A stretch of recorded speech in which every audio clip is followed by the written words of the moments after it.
Sa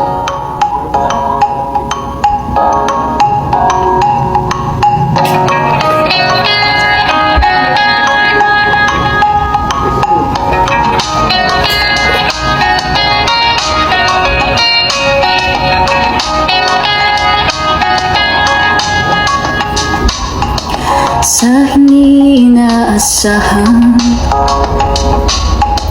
pagtatagpo ng mga mundo, may minsan lang nagtutong, damang-dama na ang ukol nito. Di pa ba sapat ang sakit at lahat na hindi ko iparadanas sa'yo? Ibinubulyakan ang iyong mata, sumisigaw ng pagsinta.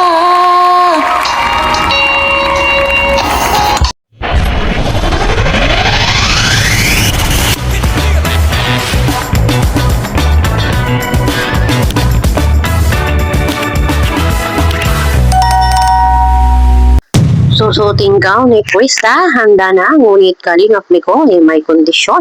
Ano po kaya ito mga kalingap? Sabay-sabay po nating alamin at pag-usapan ngayong araw. Pero bago po ang lahat, isang mapagpalang araw at gabi sa inyong lahat. Mega love shoutout sa lahat ng ating listeners, viewers, and subscribers saan mang sulok ng mundo, Mapalundon, Visayas at Mindanao. Lalong-lalo na po sa ating mga kababayang OFW. Kamusta po kayo mga kalingap? Mabuhay po kayo hanggat gusto nyo. At kung bago ka pa lang sa aking munting YouTube channel, huwag ka nang mahiyang mag-subscribe, like, share, and comment. Huwag mo na rin kalimutang i-click ang notification bell nang sa ganon ay updated ka sa aking mga paparating na video. At syempre, patuloy po natin suportahan sina Kalingap Rob at ang ating ama ng Kalingap, ang nag-iisang founder, si Kuya Val Santos Matubang. Kung maaari po ay no skip ads, nang sa ganon ay mas marami pa tayong malingap na nangangailangan. At konting paunawa po kung maaari ay tapusin mo muna ang kabuuang video nang sa ganon ay akma ang inyong mga komento. At yun nga po mga kalingap, talagang ready na si Krista. Ready na yung kanyang gown na susuotin. Talagang hinihintay na lang yung birth date. Yung gown ay meron pong nag-sponsor. So ang hinihintay na lang ay photoshoot ng May Chris at si Kalingap Mikoy naman ay ang pagkakaalam ko ay nakauwi na galing Manila. So ito po ay iseset nila kung kailan magaganapin yung photoshoot. Ilang araw na lang at matatapos na po ang March at papasok na ang April. So mabilis na lang po ang araw at sasapitin na ni Krista yung kanyang pagiging sweet 16. So medyo malayo-layo pa ang iintayin ni Kalingap Mikoy, 2 taon pa, no? So abangan po natin mga Kalingap, no, itong journey ni Krista sa Kalingap. At bukod po sa birthday, ay malapit na po mag 1-year anniversary ang May Chris. Talagang parang kailan lang. Ngayon ay mag-iisang taon na sila. Sana ay tumatag pa ang May Chris. Alam naman po natin, ang ibang mga love team ng Kalingap ay talagang nabuwag na. No? Talagang maraming pagsubok ang pinagdaanan. Kaya sana ang May Chris ay mas tumibay pa. Higit sa lahat ay hindi po sana maging toxic ang mga nasa paligid ng May Chris. Alam naman po natin, pag talagang toxic na ay talagang minsan, pag talagang sinusumpong ng mga pagsubok at hindi kinakaya ay talagang kahit gusto pang ituloy ay kusang bibitaw. Siyempre, tao lang din po napapagod. No? Lahat naman po tayo ay gusto ng kapayapaan. Lalo pa po si Krista, minor pa, napakabata.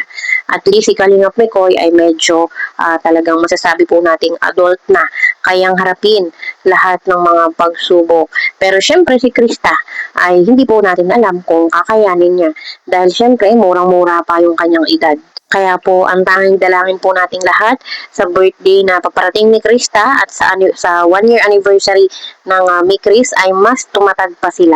Mas pagtibayin pa yung kanilang loob dahil marami pa silang kakaharaping mga pagsubok sa pagiging tandem nila sa Kalingap. At syempre, matupad yung kanilang mga minimithi sa buhay sa tulong ng Kalingap, ni Kuya Val at ni Kalingap Rob. Kaya abangan po natin mga kalingap ang nalalapit na birthday ng ating Bebe Krista at ang kanilang 1-year anniversary. Kaya po lagi po natin silang suportahan si Kalingap Mikoy sa kanyang pag-charity para mas lumago pa at mas lumaganap yung kanyang pagtulong at pagkalingap sa nangangailangan. At syempre si Krista sa kanyang pag-aaral, suportahan po natin nang sa ganun ay matupad niya yung kanyang mga pangarap para sa kanyang sarili at sa kanyang pamilya. At yun nga po mga kalingap, narito yung pabirong sinabi ni Kalingap Mikoy para nga po sa darating na birthday ni Bebe CJ. Panoorin po natin. Grabe tong grabe yung suggestion mo. Parang hirap pa kulayan to. Pag ganito kahaba, siguro kung short hair po ako, pwede ako magpakulay. Pero ganito kahaba, mahirap. Boy 11. I see. Boy 11. Kala ko Boy 11. Boy 11 pala. Axel Sinen. Hello, shoutout po. Gina Pagdato. Watching from KSA. Ingatan mo palagi si CJ. Miss ka na ang vlogs mo.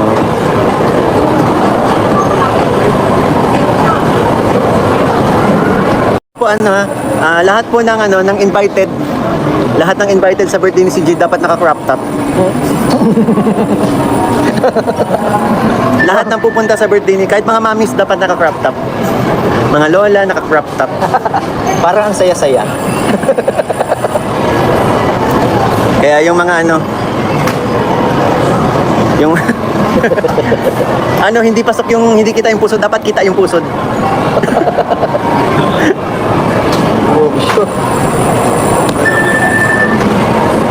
Ayan. Kinakainan nyo na kulay pink. Alin po? Ano kinakainan natin na kulay pink?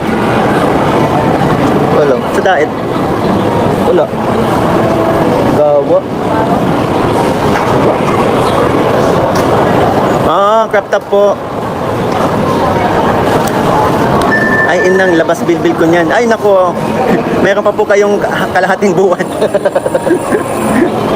Si Pops Richie, mag-crop top din dapat. Dapat. Yung pusod na walang linis, oo. Kung pwede dumihan nyo pa. Nawalaan to ko sa'yo. Grabe. Magkakalat mga window. Yan, si Ate Elaine. Ate Elaine, atin ka pa. Atin ka pa, dapat naka-crop top pa. Above the pusod, ang crop top. Hindi po pasok ang hindi pasok ang hindi kitang pusod. Mami Rose, grabe.